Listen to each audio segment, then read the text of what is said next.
Very good morning to all.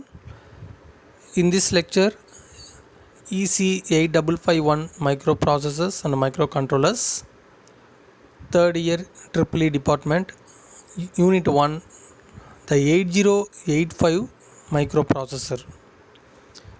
First of all, we are going to discuss about the subject. What is a microprocessor?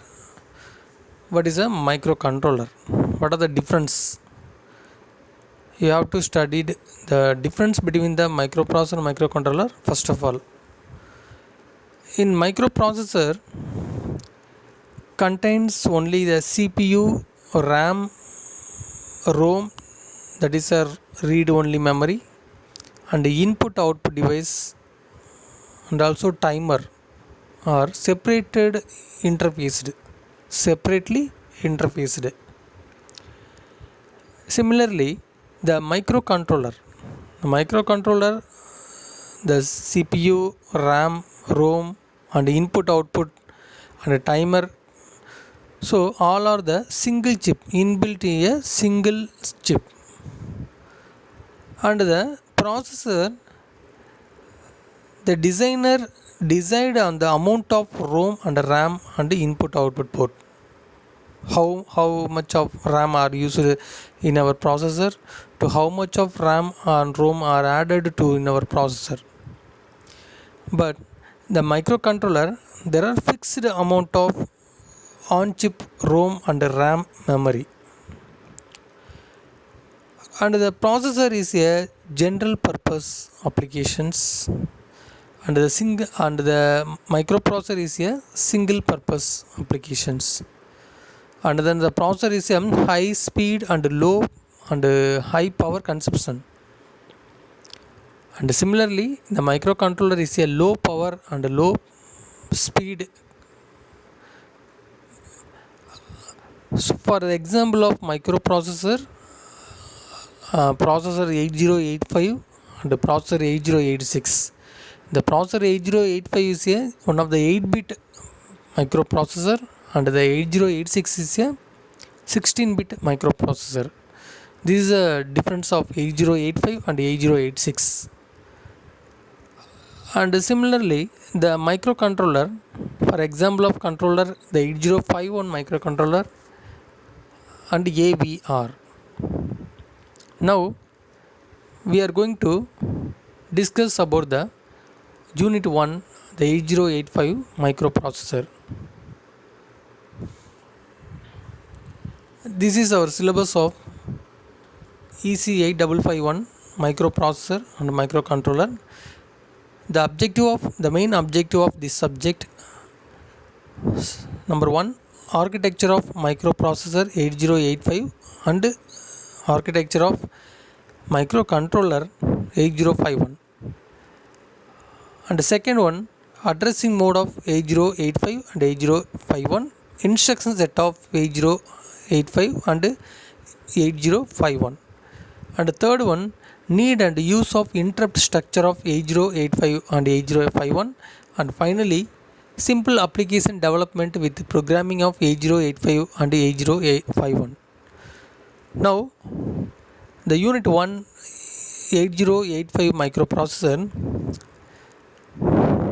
we are going to study the topics of Unit 1, hardware architecture of 8085 microprocessor, and pin configurations and the fundamental blocks of the internal processor, and the memory organization, and input and output ports, and data transfer concept, and finally the timing diagram of 8085 processor and the interrupt service routines of 8085 microprocessor.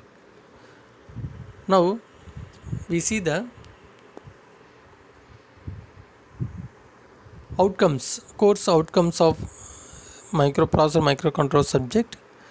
The students, at the end of the course, the students should be able to knowledge in addressing mode and instruction set of 8085 and 8051, and ability to need and use of interrupt structure of 8085 and 8051, and also ability to understand the importance of interfacing in the external and internal interfaces, and the ability to explain the architecture of microprocessor and microcontroller, and writing the assembly language program, and also finally to ability to develop the microprocessor and microcontroller based applications.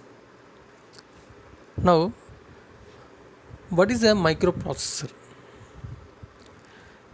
The microprocessor is the brain of a memory computer that has been implemented on one semiconductor chip. The word comes from the combination of micro and processor. So the processor means a device that processes whatever binary numbers, zeros and ones. To process means to manipulate. It describes all manipulations. In micro means extremely small. A microprocessor is a multi-programmable clock-driven register-based semiconductor device that is used to fetch, process, and execute a data within a fraction of a second. Now, we are going to discuss the definition of microprocessor. See that slide. The microprocessor is a programmable device that takes in numbers, perform on them arithmetic and logical operations according to the program stored in the memory, and then produce other numbers as a result. So the applications of microprocessor, we are using the calculators and accounting systems, game machines, instrumentations, traffic light control systems, multi-user and multifunctional environmentals, military applications, and finally we are using communication systems. Okay, next, what is the development of microprocessor? We see the development of microprocessors in the previous years. In 1886, in 1979, in 8286 in 1982, in 8386 is 1985, in 8486 in 1989, and the Pentium 1993, Pentium Pro 1995, in Pentium MMX 1997, and the Pentium 2 in 1997, and Pentium 2 Celeron 1998, in Pentium 2 June 1998, Pentium 3 1999, Pentium 3 June 1999, Pentium 4 2000, Pentium 4 June 2001. So these are the generation, that is a development of Intel microprocessor to generating the yearly wise, to introduce the new processor, to modify the applications. Now, what are the generation of microprocessor?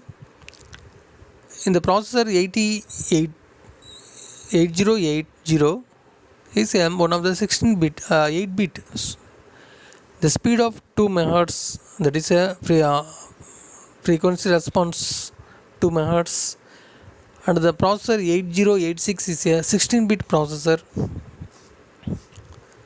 Here the speed of range 4.5 to 10 MHz, and 8088 is a 16-bit processor. The speed of the processor is a 10 to 20 MHz, and the another version of 80286, 80386. In 80286 is a 16-bit 20 to 40 MHz speed frequency, and 8386 is a 32-bit of microprocessor, is the same clock frequency of 20 to 40 MHz.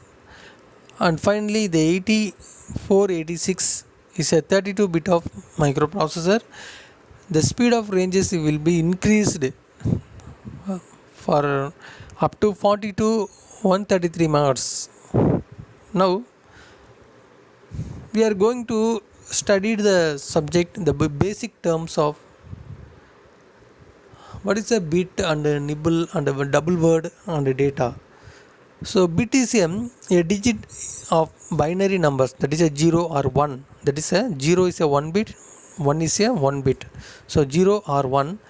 The nibble is a 4 bit byte. 4 bit byte. That is a 1 byte is a 8 bit word data. Is it clear? The 1 byte is a 8 bit. So the 4 bit byte and 8 bit word and 16 bit word is a commonly used for the nibbles. And the double word is a 32 bit. And the data is a binary number or code operated in an instructions in the assembly language programs. And the addresses to identification the number for memory locations to using the address. And the clock is a square wave used to synchronize the various devices in microprocessor, and the memory capacity is equal to 2 power n, that is a 2 power 8, that is a 1 byte. Now the n is number of address lines. So we see the clock period. The clock per cycle is a clock with and a rising edge and a falling edge. Now we see the bus concept. What is a bus? A bus is a group of conducting lines that carries data, address and control signals. And classification of buses, there are 3 classifications: data buses, address buses, control buses.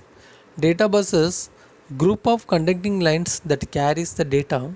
Address buses, group of conducting lines that carries the address. And control bus, group of conducting lines that carries the control signals, for example read and write, etc. And CPU buses, group of conducting lines that are directly connected to the microprocessor. And also the system buses, group of conducting lines that carries data, address and control signals in the microprocessor system. Now we will see the basic microprocessor system. Is one of the basic block diagram of microprocessor 80885 or AVR. Here the 3 blocks. So the microprocessor is separate interfaces. So the input device and output device and memory and CPU is separate devices are connected to the single microprocessor system to designed and developed. In the input device, the input and output port are available, and the CPU is one of them. Arithmetic logic unit plus array of registers and control units are available, and the memory device, the memory RAM and ROM. The RAM memory is static and dynamic. So these structure are separately interfaced in our microprocessor to develop the 8085 microprocessor. And the various applications of 8085 and how to interface the processor in the external interfacing devices in our microprocessor. So the next presentation we will see the 8085 microprocessor architectures and memory organization and what are the interrupt signals are occurred in 8085. Thank you for watching this video.